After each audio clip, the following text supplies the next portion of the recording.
ఎమ్మెల్యేల హక్కులను కాపాడండి, స్పీకర్కు కేటీఆర్ లేఖ, ప్రోటోకాల్ ఉల్లంఘన జరగకుండా చర్యలు తీసుకోవాలని రిక్వెస్ట్. దీనికి సంబంధించి చాలా ఫన్నీగా, చాలా ఇంట్రెస్టింగ్గా, చాలా క్యాలిక్యులేటెడ్గా కొంచెం మంచి ఆర్టికల్ నమస్తే తెలంగాణలో రాసింది. కానీ జరిగింది ఏంటంటే నిన్న ఈయన 3వ పేజీలో చూద్దాం.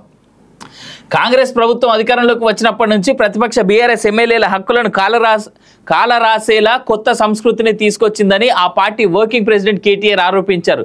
ప్రతి సందర్భంలో ప్రోటోకాల్ ఉల్లంఘనలకు పాల్పడుతూ రాజ్యాంగ విరుద్ధంగా వ్యవహరించడం కాంగ్రెస్ ప్రభుత్వానికి అలవాటుగా మారిందని ఆయన విమర్శించారు. కేసీఆర్ బీఆర్ఎస్ అధికారంలో ఉన్నప్పుడు ఇలాంటి దారుణాలకు పాల్పడలేదని ఆయన చెప్పారు.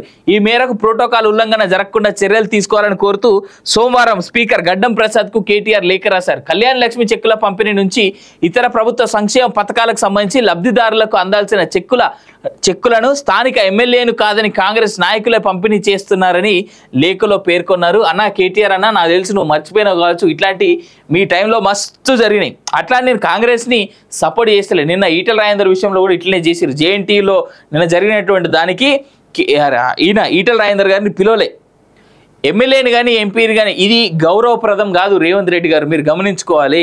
ఒక ప్రోటోకాల్ ఉంటుంది. లోకల్ లీడర్లు, ఎమ్మెల్యేలు, ఎంపీలు వీళ్ళని పిలిచి ఆ తర్వాత ముఖ్యమంత్రులు హాజరైనటువంటి ఘటనలు మనం చూసినాం. కానీ రేవంత్ రెడ్డి గారు మీరు నిజంగా ఇలాంటి విషయంలో ప్రోటోకాల్స్ని ఫాలో అవ్వని విషయంలో చాలా చెడ్డ పేరు తెచ్చుకుంటా ఉన్నావు రేవంత్ రెడ్డి. ఇది ఒక్కటే కాదు, ఇంకా చాలా విషయాల్లో ఉన్నాయి నిన్ను తిట్టేందుకు రెడీగా ఉన్నాం మేమైతే. సో ఒక్కొక్కటిగా పనులు మొదలు పెట్టినా కాబట్టి మేము కూడా చాలా కూలకూసంగా మాట్లాడాలి ఈ విషయంలో. ప్రోటోకాల్ విషయంలో రేవంత్ రెడ్డి నిజంగా ఉన్నటువంటి ప్రస్తుత ఎమ్మెల్యేలకు కానీ ఎంపీలను కానీ పట్టించుకోని సందర్భాలు కనిపిస్తూ ఉన్నాయి.